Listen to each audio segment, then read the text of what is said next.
Assalamualaikum warahmatullahi wabarakatuh. Waalaikumsalam warahmatullahi wabarakatuh. Hai teman desa, salam kenal dan berjumpa lagi dengan saya Toro Rivaldi Aji, tetap dalam podcast dengan tema pengentasan kemiskinan ekstrim, yang mana pada kesempatan kali ini saya tidak sendiri dan ditemani oleh Bapak Abdurrahman. Bapak Abdurrahman ini sebagai tokoh masyarakat yang akan menemani saya dalam podcast kali ini. Kita langsung aja Pak, ini berbicara terkait pengentasan kemiskinan ekstrim. Ya, silakan. Di Indonesia garis kemiskinan ekstrim tinggi. Kira-kira menurut Bapak, apa yang menyebabkan seseorang itu dibilang miskin? Tentunya karena taraf hidup yang buruk Ya. Taraf hidup yang buruk sehingga meningkatnya angka pengangguran. Kemudian karena sulitnya mencari lahan pekerjaan. Iya Pak. Dan apabila ada lahan pekerjaan pun upahnya minim sekali. Iya. Ya, yang tidak memadai. Tidak memadai ya, untuk mencukupi kebutuhan dia. Ya, betul. Gitu Pak ya. Ya. Memang Presiden Jokowi juga dalam Impresnya nomor 4 tahun 2022 menargetkan tahun 2024 itu sudah 0% untuk kemiskinan ekstrim gitu Pak. Jadi tadi Bapak juga menyebutkan beberapa penyebab seseorang itu dibilang miskin ya. Kira-kira selain faktor tadi itu ada lagi tak penyebab yang lainnya? Miskin itu karena salah satu yang paling sekali menonjol apalagi di desa gitu ya. Iya Pak. Yaitu lahan pekerjaan itu. Lahan pekerjaan memang kurang di desa Pak. Kurang sekali di desa. Memang perlu inisiatif dari pemerintah desa untuk membuka lapangan pekerjaan ya. Iya. Terus apa cara untuk keluar itu Pak? Cara untuk keluar dari kemiskinan itu sendiri itu apa yang Bapak tahu lah macam mana caranya biar seseorang itu keluar dari garis kemiskinan gitu Pak? Dengan cara yang menghasilkan uang cukup kan gitu. Iya, Pak. Menghidupi kebutuhan tentunya salah satunya tadi ada lahan pekerjaan. Ada lahan pekerjaan. Dengan adanya pekerjaan tertentu membuat kita lebih giat untuk bekerja. Iya. Dan mengurangi waktu ya untuk mengeluh, melamun. Iya. Gitu. Dan menghitung jumlah. Ini yang perlu sekali. Ya. Kita menghitung jumlah uang yang akan dibutuhkan untuk memenuhi kebutuhan perbulan kita itu. Itu yang perlu kita gimana garis bawahi sehingga kebutuhan per bulan itu tercukupi. Iya Pak, tercukupi. Memang perlu memanage lah untuk pengeluaran itu dan pendapatan itu seimbang Pak ya. Iya. Terakhir memang tema kita kali ini tentang kemiskinan ekstrim itu Pak. Ya.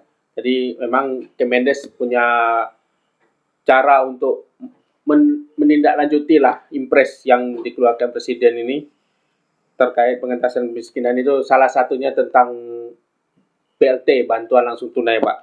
Apakah dengan BLT ini kira-kira Bapak lah kemiskinan di Indonesia itu bisa berkurang gitu Pak? Kita bisa membandingkan Pak, antara jumlah penduduk miskin ya, dengan nilai penyaluran BLT tersebut. Meskipun di desa angka kemiskinan itu menurun, tapi saya rasa itu hanya sesaat. Sesaatnya begini, dalam arti kata bisa saja untuk penerima BLT itu angkanya tetap yang seperti yang kita ketahui 600.000 per bulan.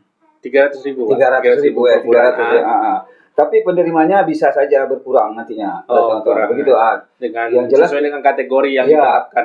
Makanya untuk BLT itu tidak tertutup kemungkinan kita itu tidak untuk selamanya, saya rasa seperti itu. Pak. Jadi tetap BLT ini akan bagaimana akan bermasalah di desa.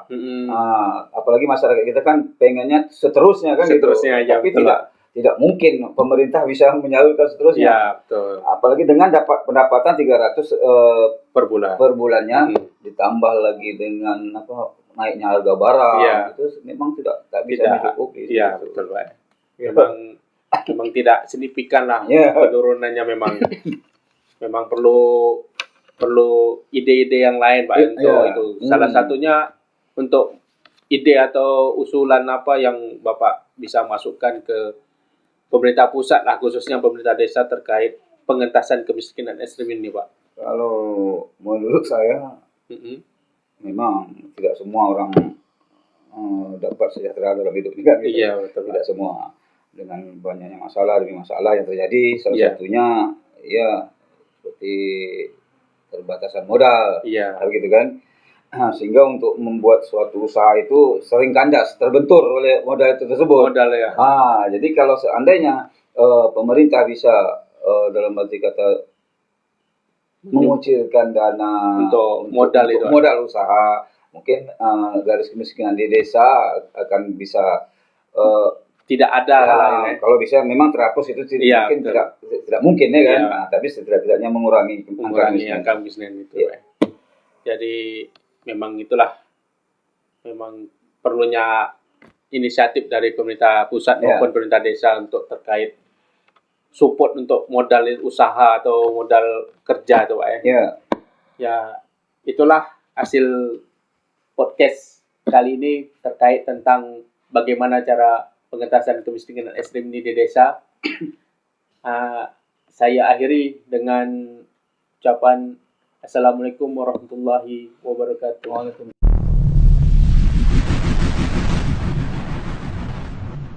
Wahai teman-teman sahabat desa, ayo bergandeng tangan, mengayunkan langkah bersama menuju masa